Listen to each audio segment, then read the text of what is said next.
મારો રાણાની રીતે રે.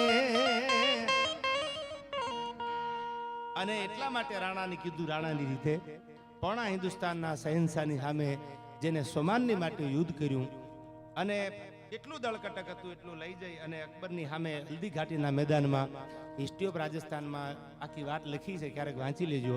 હિસ્ટ્રી ઓફ કાઠિયાવાડ અને હિસ્ટ્રી ઓફ રાજસ્થાનના બે જેમ્સ કર્નલ ટોડે આપ્યા. અને કેવો મહારાણા પ્રતાપ હતો એનું વર્ણન તો ઘણું બધું છે, પણ એક કડી આપને સાંભળાવું છેલ્લે આયા. એને નથી કરવી કોઈની હાજી રે, એને કરવો એકલાંગજી રાજી. 12 જ્યોતિર્લિંગ છે, 12 જ્યોતિર્લિંગ. આપણું પહેલું જ્યોતિર્લિંગ સોમનાથ, 12 જ્યોતિર્લિંગ ફરી લ્યો.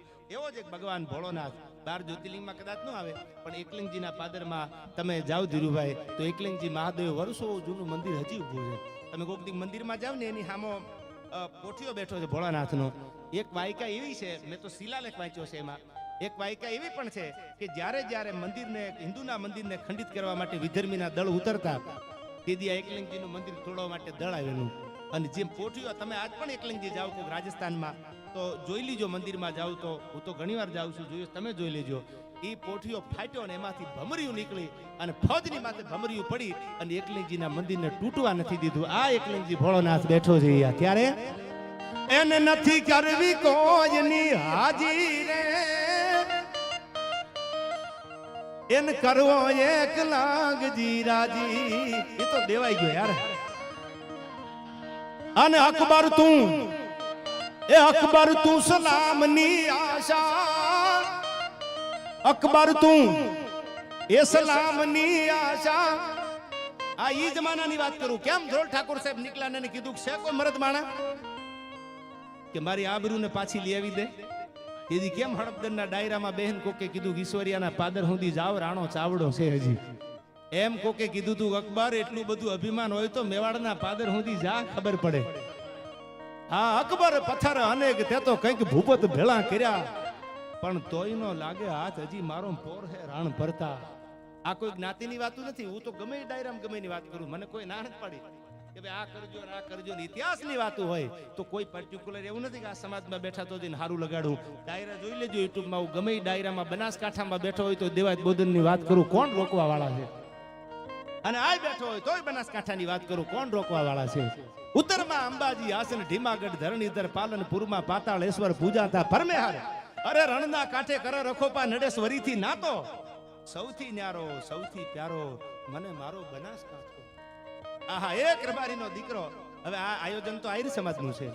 આ એવું નથી કે ડાયરો રબારી આપ્યો, પણ એક રબારીનો દીકરો 71 ના યુદ્ધમાં ખપી ગયો. એ વાત હું ઘણી વાર કરું છું. પોરબંદરના મેર સમાજ આ હાજરી હોય કે ન હોય, હું નાગાર્જુન સિસોદિયો આરકેસી કોલેજનો સ્ટુડન્ટ, હજી આરકેસીમાં એનો ફોટો છે, ભાવેશભાઈ રાજકુમાર કોલેજમાં. તેના બાળકો ભણતા હોય, જાતા હશે, એને જોયો હશે. એનો સ્ટુડન્ટ હતો આરકેસી નો. અને એને નક્કી કર્યું, નાઈરોબીમાં જન્મેલો, આફ્રિકાના નાઈરોબીમાં, અને નક્કી કર્યું ભારત માટે કંઈક કરવું છે, સેનામાં ભરતી થાય, આર્મીમાં કામ આવી જાય. એની વાત હજી ધીરુભાઈ આપણે કરી, શું કામ ન થાય? પછી એમાંય તમને કહી દઉં, ઝૂંપડામાં રહેવા વાળો. હમણાં ધીરુભાઈ કીધું વાલ્મીકીની વાત કરી, અમે એની વાત કરી છે. હુદામડાના પાદરમાં બુગિયા ઢોલની માથે દાંડિયું પડતી હતી, મારા ધણીની માથે ઘા થાય ને એ પેલા તો હું ખોળિયું ખાલી કરી દઉં. કાનીઓ ઝાપડાની ખાંભી હજી છે ને. એ તો વાલ્મીકી હતો. અને ઠેઠ છેલ્લે રાજાશાહી પૂરી થઈ, લોકશાહીનો સૂર્ય ઉદય થયો. અને પછી કીધું બાપુ રામ રામ, કે રામ રામ. ઢળતા મિનારા અને એક દી મારો જમાનો હતો. બે પુસ્તક મેં વાંચ્યા છે, મારી આગળ છે એટલે કહું તમને. બાપુ રામ રામ, કે રામ રામ. કોણ? બાપુ ઓળખ્યો નહીં, હું કાનો છું. ઓહો કાનો, આ બાપ રાજાશાહી વહી ગઈ હતી. માંગરોળમાં રહેતા હતા, પાજોદના ગામધણી. આ બાપ આવ્યા, એક આશા લઈને આવ્યો. કઈ આશા? કે માફી માંગવા આવ્યો છે. કે કાના માફી થોડી માંગવાની. ધીરુભાઈ પુસ્તકમાં વાત બહુ સારી લખી છે. પરાયાના ચરણ ચાપી મને અનુસરવું નથી ગમતું, અન તણખલાના સહારે હવે મને તરવું નથી ગમતું, અને જીવન જિંદા દિલીથી જીવો છું એટલું ઘણું છે. એ ભાઈ હવે જાજુ કોઈને કરગરવું નથી ગમતું. આ લખવા વાળો આ માણસ રામ રામ કર્યા. બાપુ રામ રામ. કાના શું કામ આવ્યો? કે માફી માંગવા આવ્યો છું. હવે તો રાજાશાહી વહી ગઈ, લોકશાહી આવી ગઈ, આ બધું વયું ગયું. શેની માફી? કે મને મારા બાપે શીખવાડ્યું તું ગામધણી અને રામધણી હરખા હોય, એની માફી માંગી લેવાય. મને મારી સંધ્યા દેખાય છે. હા હા હરદેવભાઈ શું વાત છે માણસની. એ વાલ્મીકી હતો, ઢોલ વગાડવા વાળો વાલ્મીકીનો દીકરો. વાતો અમે કેમ નથી કરી? અને પછી વયો ગયો. અઠવાડિયા 10 દી પછી પોતે માંગરોળના ગઢમાં બેઠા બેઠા માંગરોળમાં એ રોતા હતા પાજોદના ગામધણી ઇમામુદ્દીન રૂસવા સાહેબ. એટલે બેગમે પૂછ્યું શું કામ રોવો છો? કલાક 1.5 કલાકથી કેમ રોવો છો? એ કે મને 8 દી પહેલા રામ રામ કરવા આવ્યો ને એ કાનો વયો ગયો. એ કે કાનો વિયોગ્યમાં એટલા રોવો છો? એ તો વાલ્મીકી હતો, ઢોલ વગાડવા વાળો, ઝૂંપડામાં રહેવા વાળો, અને એટલા આહુડા પડે છે. સાંભળજો, આ ખાનદાની હતી એટલે ચોપડે નામ ચીડ્યા. પૈસા દઈને વાર્તા નથી લખાવેલી. એ નક્કી કરી લેજો કે આ શું કામ કે મને 40 વર્ષ પહેલાનો પ્રસંગ યાદ આવે છે. ઇમામુદ્દીન રૂસવા સાહેબ પાજોદના ગામધણી કહે છે. શું કીધું કે 40 વર્ષ પહેલા હું જેથી પાજોદનો ગામધણી હતો અને જે કાનો ગુજરી ગયો એના દીકરાના લગ્ન હતા. એના દીકરાના લગ્ન હતા અને મને આમંત્રણ આપ્યું એટલે હું વાહમાં ગયો. તો એક ઢોલ, બીજો ઢોલ, ત્રીજો ઢોલ, 4-5 ઢોલ તોડી નાખ્યા. એટલે બધા દાંત કાઢવા માંડ્યા કે કાના ગાંડો થઈ ગયો લાગે. દીકરા તો બધાયના પણ 5-5 ઢોલ થોડા તોડવાના હોય. એ કે દીકરો પરણે ને એથી જાજો આનંદ તો મારો પાજોદનો ગામધણી ઉગાડા પછી મારો ઝૂંપડે બેઠો છે એનો છે. પરો નથી, આટલો પરો હતો. એટલે મને રોવું આવે છે કે મારો કાનો વિયો ગયો. આજ સાંભળજો, આમાં ક્યાં જ્ઞાતિવાદ, ક્યાં કોઈની વાત નથી કરી. અને એક પોતાની જીભની માનેલી બેન ખાંભાના પાદરમાં મેઘાણી લખે, ભલે આયરની દીકરી છો પણ બેન ગામના નાતે તારો ભાઈ નહીં, અને આમ તારું આહુડું પડવા દઉં તો હું ભાઈ લાજુ નહીં. અને બેન આહુડા નું ને ગાડું જોડ, દીકરાને કીધું ગાડું જોડી દે, નાખી દે 2-5 ગોણી બાજરો આમાં, અને બેન ને ગાડું દઈને પાછો આવ્યો આવજે, જા બાપા નીકળી જાય છે. અને પછી ભાઈ વયો ગયો ને એ તો દલિત હતો, ઝૂંપડામાં રહેવા વાળો માણસ, વણકર હતો. અને પછી આયરાણી એના મરસિયા ગયા, અમે વણાર તું વણકર, આપણે નાતે નેડો નહીં, પણ તારા ગણને રોવું ગજમાર, અમે તારી જાતે પૂછીને જોગડા. એ જોગડો વણકર આજે અમે એની વાતો કરી છે.